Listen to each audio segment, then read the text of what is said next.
시편 50편 23절 한 절 말씀을 우리 같이 한 목소리로 읽겠습니다. 그래요, 우리 23절 말씀 한 절 읽겠습니다. 시작. 감사로 제사를 드리는 자가 나를 영화롭게 하라니 그의 행위를 옳게 하는 자에게 내가 하나님의 구원을 보이리라. 우리 한 번만 더 읽겠습니다. 감사로 제사를 드리는 자가 나를 영화롭게 하나니 그의 행위를 옳게 하는 자에게 내가 하나님의 구원을 보이리라. 아멘. 오늘 이 말씀 가운데 하나님의 은혜를 간절히 기도하고 소망합니다. 오늘 추수감사 주일입니다. 옛날부터 제가 늘 궁금했던 속담이 하나가 있습니다. 뭐냐면 칭찬은 고래도 춤을 추게 한다라는 말이 있습니다. 여러분들 혹시 고래 춤춘 거 본 적 있으세요? 저는 한 번도 본 적이 없습니다. 과연 어떻게 춤을 춰야지 고래가 춤을 출 수 있을까 그 생각을 많이 했습니다. 근데 가만 생각하니까 그 옛날 속담을 생각하니까 오늘 말씀을 통해서 그 생각이 들더라고요. 우리 하나님은 어떠실까? 오늘 23절 말씀을 우리가 읽었잖아요.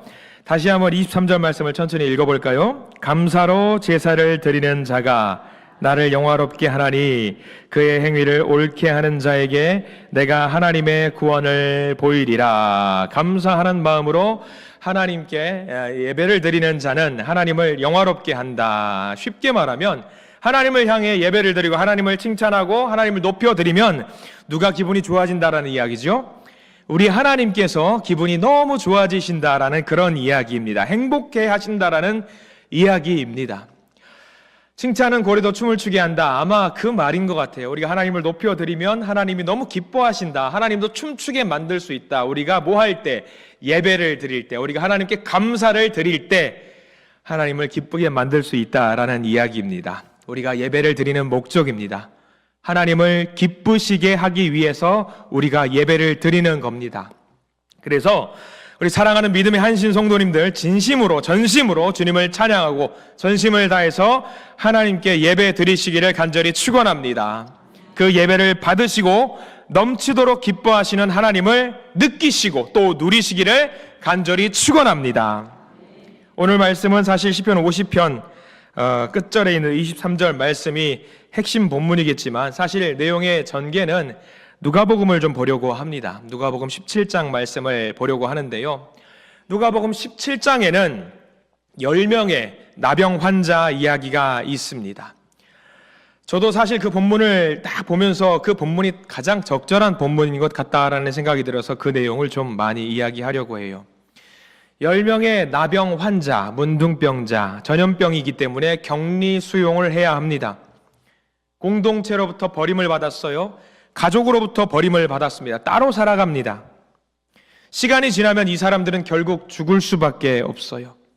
근데 10명의 나병 환자들에게 귀한 소식이 전해집니다. 어떤 소식이냐면 예수님께서 그 나병, 그 사람들이 지내고 있는 동네 근처로 지나가신다라는 이야기를 들었습니다. 지푸라기라도 잡고 싶은 심정으로 10명의 나병 환자들은 예수님을 찾아갑니다. 그런데 먼 발치에서 있을 뿐 예수님을 만날 수가 없습니다. 고침은 받고 싶습니다. 그래서 멀리서 소리를 지릅니다. 누가복음 17장 13절 말씀에는 이렇게 기록이 되어 있습니다. 우리 화면을 보면서 같이 읽어볼까요? 시작. 소리를 높여 이르되 예수 선생님이여 우리를 불쌍히 여기소서 하거늘. 저 말은 무슨 말이냐면 고쳐달라는 이야기입니다. 나를 좀 고쳐주십시오. 우리를 좀 고쳐주십시오. 우리를 불쌍히 여기시고 고쳐주시옵소서라고 하는 이야기입니다.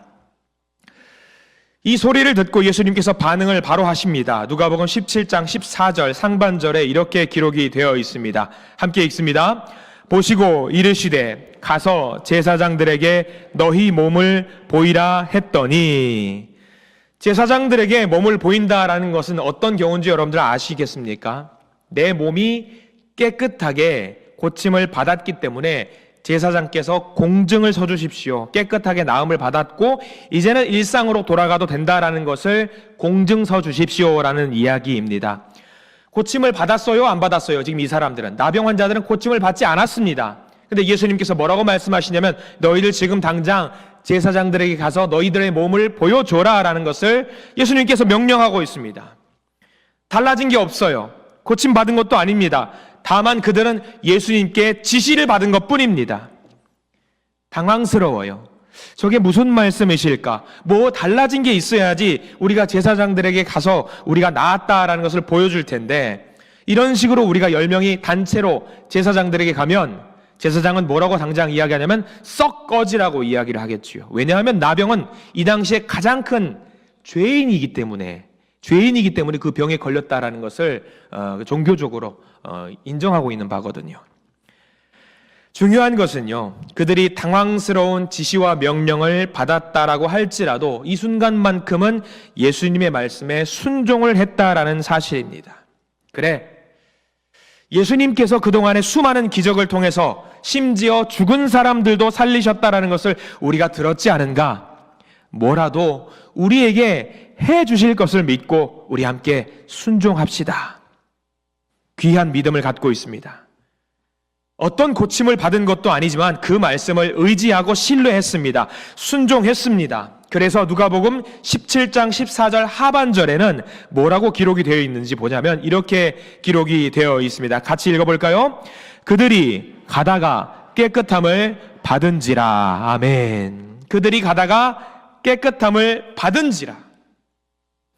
예수님께 지시와 명령을 받았을 때는 아무런 변화가 없었습니다. 근데 지시를 받고 제사장에게 가는 순간 그들은 서로 몸에 변화가 있었다라는 것을 느끼게 됩니다. 여보게, 나 몸이 좀 이상한 것 같아. 당신만 그러는 게 아니야. 자네만 그러는 거 아니야. 나도 좀 이상해. 어디 좀 손 좀 보시게. 손이 썩어 문드러져가 있었는데 그 썩어 문드러져 가는 그 부위가 말끔해지고 있었던 겁니다. 나도 그래. 내 손도 좀 봐. 내 발도 좀 봐. 내 얼굴도 좀 봐. 이렇게 된 거예요. 길을 걸어가다가 제사장에게 가다가 고침을 받은 겁니다. 귀한 믿음이에요. 말도 되지 않은 예수님의 지시, 그러나 거기에 순종했더니 기가 막힌 응답을 받았던 겁니다. 근데 여기 10명 중에 차이가 있어요. 중요한 차이가 발생을 합니다. 누가복음 17장 15절 말씀에는 이런 차이에 대해서 설명을 해주고 있습니다. 우리 같이 누가복음 17장 15절 말씀을 같이 읽어봅니다. 그 중에 한 사람이 자기가 낳은 것을 보고 큰 소리로 하나님께 영광을 돌리며 돌아왔다라고 했어요. 누구에게 돌아왔던 거죠? 예수님에게 돌아왔던 거죠. 누구만? 10명 중에 한 사람만. 10명이 나음을 받았어요. 10명이 고침을 받았어요. 문제는 10명 모두가 예수님께 돌아온 것이 아니라 한 명만 예수님께 돌아와서 감사했다라고 성경은 이야기하고 있습니다. 이 부분에 대해서 예수님은 지적을 하셔요. 누가복음 17장 17절 말씀에 이런 말씀이 있어요. 우리 같이 함께 읽어볼까요? 시작.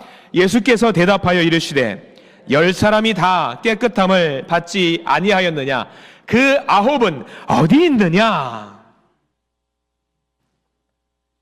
아니, 왜 자네 혼자 왔는가? 9명은 도대체 어디로 갔다라는 말인가? 한 명만이 돌아와서 예수님께 감사를 표하고 있습니다. 여러분들 한번 궁금해해 보셔야 됩니다. 뭐냐면 이 10명 모두가 고침을 받았던 그 순간에 속으로, 마음으로 감사했을까요? 감사하지 않았을까요? 10명 모두가 고침을 받는 그 순간, 예수님을 만났던 순간 말고요, 고침을 받았던 그 순간만큼은 마음속에 감사한 마음이 있었을까요? 없었을까요? 있었어요. 감사하는 마음이 있었습니다. 아니, 말도 안 되는 고침을 받았잖아요. 그때 당시 의술로는 고침을 받을 수 없습니다. 근데 나았어요. 그 마음. 우리가 순종했더니 나았다. 얼마나 감사해요. 그러면 여러분들, 우리 인지상정이라고 고침을 받았으면 당연히 뭘 해야 돼요? 가서 감사합니다, 머리를 조아리고 인사를 해야 되는 게 당연한 것 아니겠습니까? 그 순간만큼은 고침을 받아서 행복해서 너무 좋았어요. 근데 단지 거기까지였어요. 좋다, 하나님께 감사한다, 너무 좋다라고 했습니다만 거기까지였어요. 거기까지였고, 다만 한 사람만 그 감사를 표현했다라고 성경은 기록을 하고 있습니다. 한번 여러분들 질문을 드려볼게요. 표현하지 않는 사랑은 사랑일까요? 사랑이 아닐까요? 표현하지 않는 사랑은 사랑이 아닙니다. 여러분들 명심하세요. 사랑은요, 표현해야 합니다. 표현해야 합니다. 꼭 사랑한다라고 말을 해야 되고요, 행동으로 보여줘야 됩니다. 감사도 마찬가지예요. 표현하지 않은 감사는 온전한 감사라고 할 수가 없습니다. 잠깐 한자 공부를 여러분들과 해보려고 합니다. 감사라는 글자를 제가 한자로 가지고 와봤어요. 느낄 감자에 살해할 사자라는 글자입니다. 저기서 여러분들 많은 분들이 감이라는 단어까지는 해요. 감사해서 감이라는 단어까지는 합니다. 아, 너무 좋아. 그 마음은 해요. 거기까지 해요. 근데 그 뒤에 뭘 안 해요? 살을 안 하는 경우가 있어요. 사례를 안 한다는 경우가 있어요. 굉장히 많아요. 감사하다라고 느끼는 거는 있는데 살을 안 합니다. 근데 여기서 사자를 잘 보세요. 어려운 한자예요. 다음 화면을 보여주시면 사자를 좀 더 자세하게 풀어서 설명을 한 글입니다. 살해할 사자인데요, 어떤 단어 두 개가 앞에 있냐면 앞에 나와 있는 말씀 원자, 말하는 거죠. 뒤에 나온 사자는 쏠사예요. 자, 무슨 뜻일 것 같아요? 말씀을 쏘는 거예요. 말씀을 쏘는 거예요. 뭘 하는 거예요? 표현하라는 거예요. 감사라는 것은요, 느낀 바 그대로, 내가 은혜를 느낀 바대로 쏴서 말로 상대방에게 전달하는 겁니다. 그게 감사예요. 표현하지 않으면 감사가 아닌 겁니다. 반드시 표현을 해야 합니다. 배우자에게 감사하는 마음이 있었어요. 그래서 배우자에게 선물을 샀어요. 포장을 했습니다. 주지 않았어요. 그럼 이거 감사한 거예요? 아니에요? 아니에요. 아니에요. 줘야지요. 줘야 되는 겁니다. 그럼 이 시간 추수감사주의를 맞이해서 여러분들 결단을 해야 됩니다. 감사하는 마음 다 갖고 계실 겁니다. 내 마음속에 내가 얼마나 감사한지 그 마음 여러분들 갖고 계실 겁니다. 그러면 감사하는 마음만 갖고 있지 마시고 감사를 표현하는 그 자리까지 여러분들 나아가셔야 되는 거예요. 9명은 어디 있고 예수님께서 한 명만 오시는 것을 보고 분명히 물어보시는 거예요. 왜 감사의 자리에까지 다 오지 못했느냐, 그것을 물어보시는 거죠. 감사를 표현해야지. 왜 안 했냐? 우리는 감사를 반드시 표현해야 합니다. 오늘 말씀의 제목은요, 감사의 힘이에요. 감사의 힘. 주보를 보시면 알겠지만 감사에는 놀라운 힘이 있어요. 감사를 표현한 자만이 누릴 수 있는 그 은혜가 있다라는 이야기예요. 감사를 좀 자세히 알아보려고 합니다. 우리가 감사의 힘, 첫 번째로 이런 힘이 있어요. 우리 같이 화면을 보시고 첫 번째 같이 읽어보겠습니다. 시작. 감사는 우리의 생각을 바꾼다. 우리의 생각을 완전히 바꿀 수 있어요. 한 청년이 하는 일마다 잘 되지 않고 한계에 부딪히고 문제에 부딪히다 보니까 우울증이 왔어요.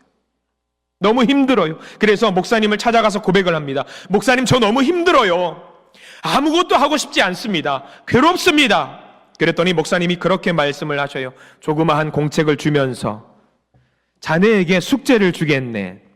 여기 공책에다가 매일 감사의 제목을 어거지로 써도 좋으니까 10가지씩 반드시 적어보시게. 일주일 뒤에 그러면 70개가 될 텐데 나에게 가지고 오시게. 그 청년은 목사님과의 대화가 좀 실망스러웠다고 합니다. 위로를 받을 거라고 생각했는데 엉뚱한 숙제를 내주셨습니다. 그래서 모르겠다 싶어가지고 10가지 제목을 매일같이 적어보려고 노력을 합니다. 목사님, 이거 될까요? 목사님이 말을 하는 거예요. 날 믿고 한번 해보시게. 자네의 인생이 변화될 거야. 감사의 제목 10개 여러분들 적는 거 쉬울까요? 어려울까요? 어려워요. 굉장히 어렵습니다. 의외로 어려워요. 하루 이틀이야 어거지로 막 쓰다 보면은 막 적을 수 있어요. 한 3일차, 4일차 되면은요, 생각이 안 나요. 내가 무슨 감사할 일을 받았지? 근데 그 청년은 어거지로 막 쓰기 시작합니다. 그런데 10가지 제목을 막 쓰다 보니까 무슨 일이 생기느냐, 자기가 그동안에 생각하지 못했던 전혀 다른 관점으로 세상을 바라보게 되더라는 거예요. 이전까지는 안 되는 것만 봤어요.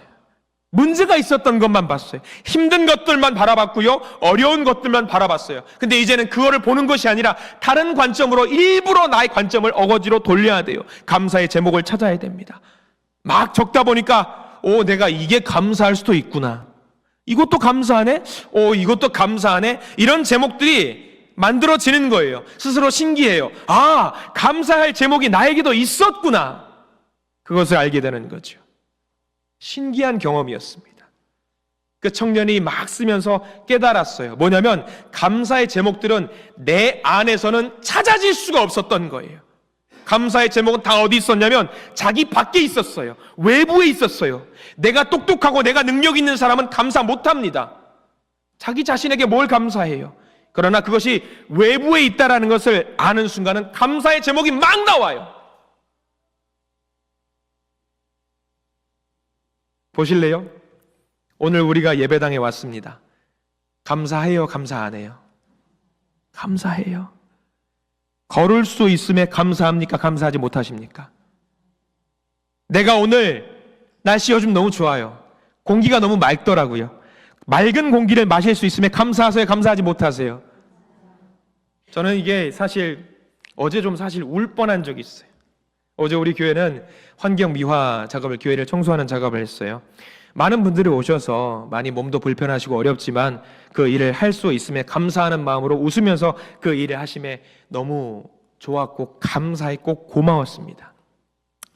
오해하지 마세요. 모두 다 감사해요. 정말 모두 다 감사해요. 근데 유달리 한 분을 보고 제가 눈물이 울컥 나올 뻔했습니다. 운동 삼아서 나오셨다는데 얼마 전에 큰 수술을 받으시고 사실 좀 더 쉬셔야 될 텐데 몸을 거동하셔서 어제 나오셨더라고요. 청소하시겠다고. 너무 감사했어요. 그분을 보고 웃으면서 애써 웃으면서 살살 하세요 라고 했는데 목양실에 돌아와서 울 뻔했어요. 저게 감사구나. 진짜 감사하시는 거고 생명 하나 더 주신 게 저렇게 감사한 일이구나. 그것을 알게 됐어요. 저는 여러분들과 다르게 감사할 제목이 하나 더 있어요. 여러분들은 반대죠. 저에 비해서 여러분들은 감사할 제목이 하나 더 있어요. 저는 만성 비염이 있어요. 그래서 평생을 한쪽 콧구멍으로밖에 숨을 못 쉬어요. 근데 이게 재밌는 게 이게 이쪽으로 뚫려서 숨을 쉬었다가 자고 일어나면 이쪽이 뚫려요. 또 자고 일어나면 이쪽이 뚫려요. 이게 감기 걸리면은요, 콧물이 나오면은 뚫린 쪽으로 콧물이 나오면은 미치는 거예요. 여러분 양쪽 구멍으로 숨 쉬시는 분 계시지요?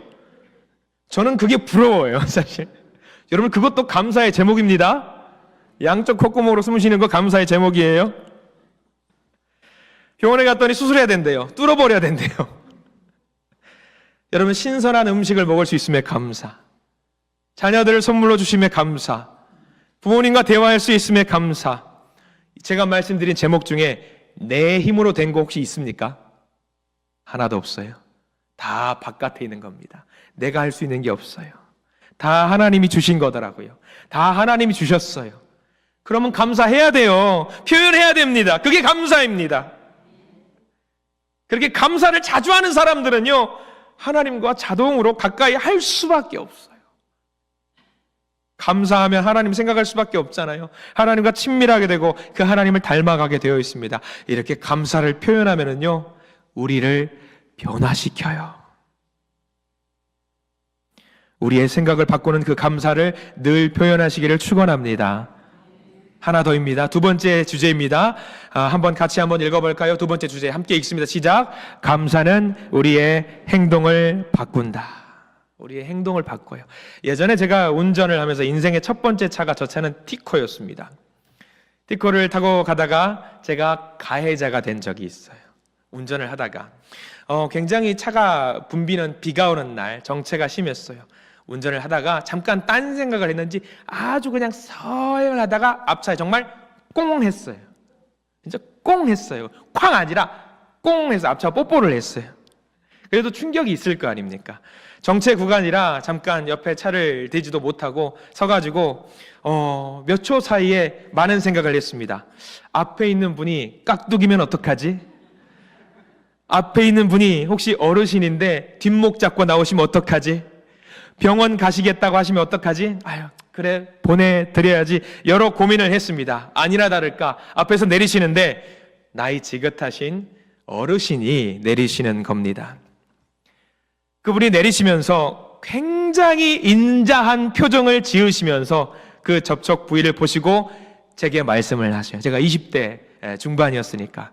아유, 청년이 많이 걱정했겠네.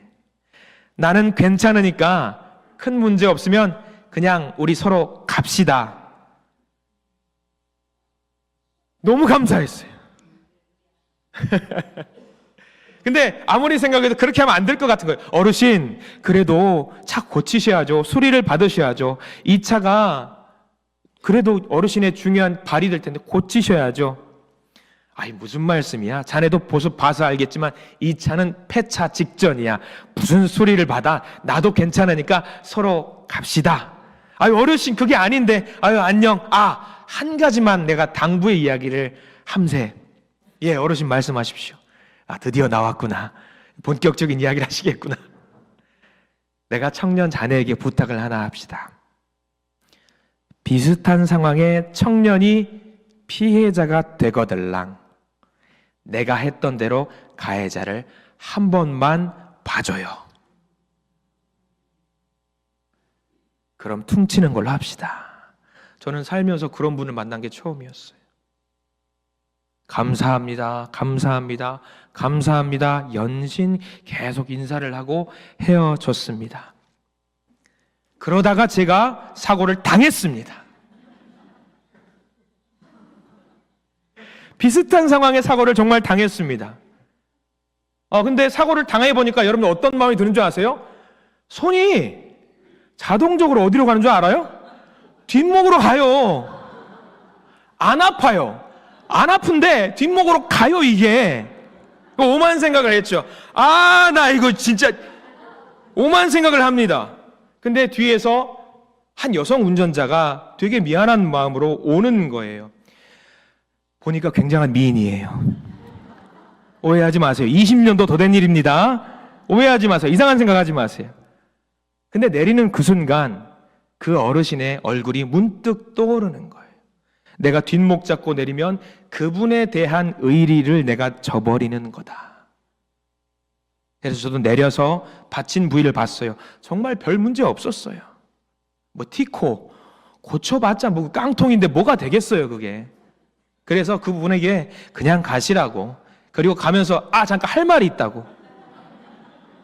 뭐라고 말했겠어요? 자매님도 비슷한 상황이 생기시거들랑 한 번은 봐주십시오. 우리 그걸로 퉁칩시다. 헤어졌어요. 그분이 미인이라서 넘어간 게 아니에요. 오해하지 마세요. 처음에 제가 가해자가 되었을 때에 저를 이해해 주시고 넘어가 주셨던 그 모습에 감사했던 내 모습이 저의 행동을 변화시키게 만들더라고요. 감사한 사람답게 살아가는 거죠. 그래요. 내리자마자 이 사람이 말이야 운전을 똑바로 해야지. 나 병원에 입원할래. 그랬다고 생각해 보십시오. 시간이 지나서 내가 피해자가 됐을 때 똑같이 뒷목 잡고 이 아가씨가 지금 정신을 어디다 두고 다니는 거예요. 그랬을 겁니다. 여러분들, 감사를 먼저 이야기하면은요, 내가 변화돼요. 이 감사를 했던 그 말에 따라서 내가 변화되게 됩니다. 감사한 마음이 생겨요. 감사한 마음이 생기는 순간 나의 행동이 바뀝니다. 교회 사역도 마찬가지예요. 감사한 우리의 영적인 분위기로 인해서 모두가 바뀌게 됩니다. 오늘 식당 봉사 특별히 고생을 많이 하신 걸로 제가 알고 있습니다. 준비들을 더 많이 하시더라고요. 추수감사 주일이기도 했고요. 헌물하신 분도 계셔요. 근데 여러분들 식당 봉사하신 분들 아시겠지만 시간을 내야지, 열정을 내야지, 노력을 내야지, 다 고생해야 돼요.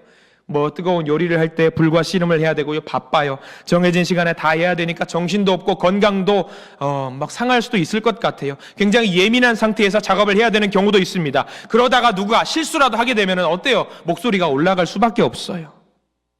목소리 올라가면은 상처가 되잖아요.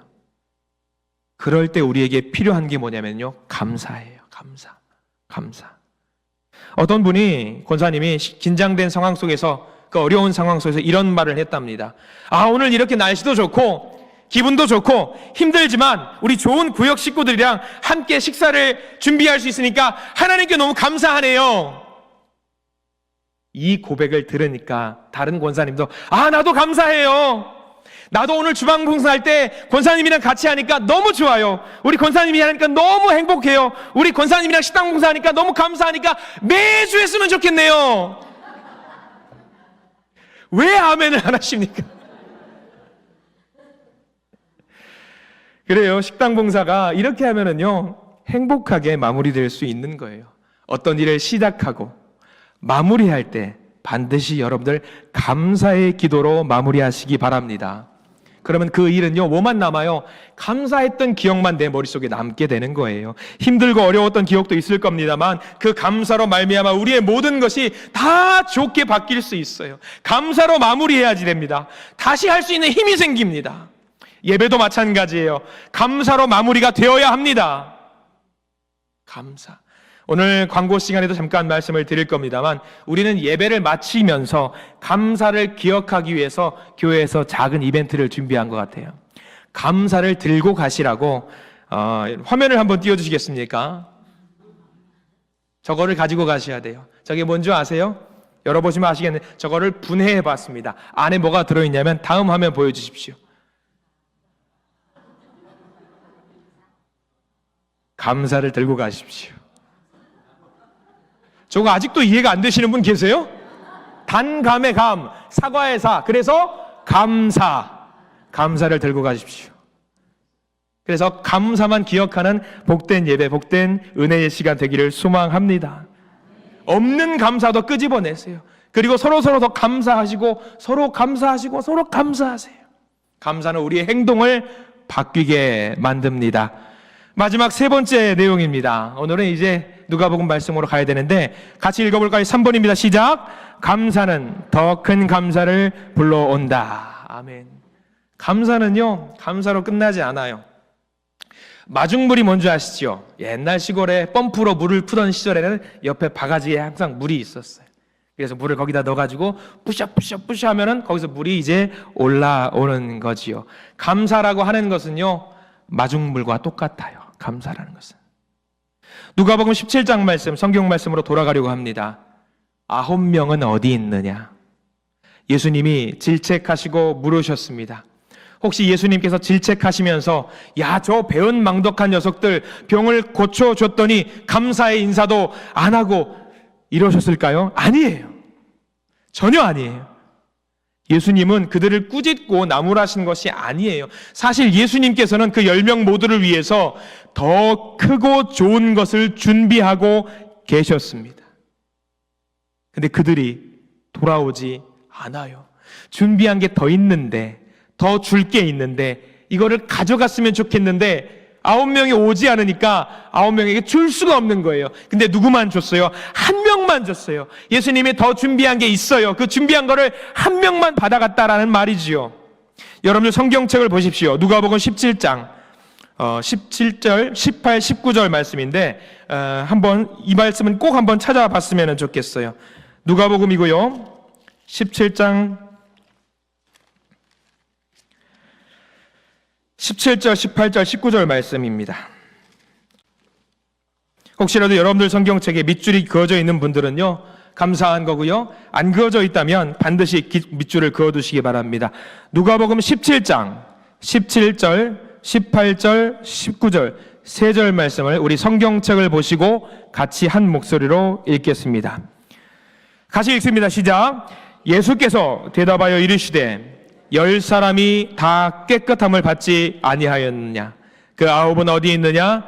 이 이방인 외에는 하나님께 영광을 돌리러 돌아온 자가 없느냐 하시고 그에게 이르시되 일어나 가라. 내 믿음이 너를 구원하였느니라. 아멘. 그래요. 예수님께서는 무엇까지 준비하셨는지 아시겠지요? 한 명 구원을 받았습니다. 사실 10명 모두에게 구원을 주시려고 준비를 하셨었지요. 그 선물을 준비하셨었지요. 믿음으로 병이 나았습니다. 그러나 믿음으로 구원까지 얻을 수 있었음에도 불구하고 더 큰 것을 9명은 받아가지 못했습니다. 오로지 감사를 표했던 한 명만 구원을 얻을 수 있었습니다. 만약에 돌아와서 주님께 감사합니다, 감사합니다, 예수님 그 말만 했다라고 한다면 누렸던 그 병고침보다 더 큰 복을 누릴 수 있었습니다. 사랑하는 우리 믿음의 성도님들, 감사는요 더 큰 복을 누릴 수 있는 통로라는 사실을 명심하시기 바랍니다. 우리가 감사하는 순간 하나님이 그 감사를 들으시고 더 큰 복을 우리에게 부어주십니다. 근데 여러분들, 감사가 저절로 되는 거 아닙니다. 그냥 가만히 있으면 감사가 입에서 나오는 거 아니에요. 감사는요 훈련을 해야 돼요. 입에서 훈련을 해야 돼요. 저를 따라서 하십시오. 감사합니다. 옆 사람 보시고 감사합니다. 하늘 보고 감사합니다. 이거 훈련해야 돼요. 감사합니다 해야 돼요. 감사합니다. 감사합니다. 아싸.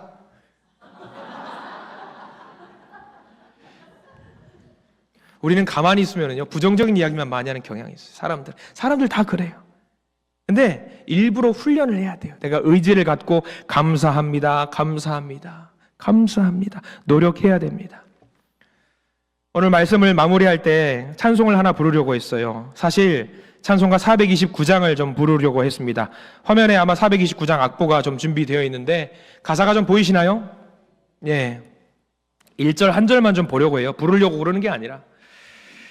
1절 가사를 한번 같이 천천히 읽어볼까요? 1절입니다. 시작. 세상 모든 풍파 너를 흔들어 약한 마음 낙심하게 될 때에 내려주신 주의 복을 세어라. 주의 크신 복을 내가 알리라. 받은 복을 세어 보아라. 크신 복을 내가 알리라. 받은 복을 세어 보아라. 주의 크신 복을 내가 알리라. 저 찬양을 가사를 보다 보면은요 감사할 수 있는 제목이 넘치니까 그걸 찾으라라고 이야기하고 있어요. 세어봐라. 얼마나 많은지 세어봐라. 끝도 없는 감사의 제목들이 있으니까 하나씩 다 세어봐라. 찾을 때마다 감사할 수밖에 없을 것이다. 네가 알 것이다. 받은 복을 세어볼 때 하나님께서 우리에게 주신 큰 복을 우리는 알게 된다라는 겁니다. 여러분들, 추수감사주의를 맞이했습니다. 감사하십시오. 감사하십시오. 그리고 감사하십시오. 무조건 감사하시고 감사할 수 없을 때라도 감사하십시오. 감사를 하나님께 표현할 때 하나님은 우리에게 준비하신 더 큰 복을 부어주실 줄 믿습니다. 기도하겠습니다.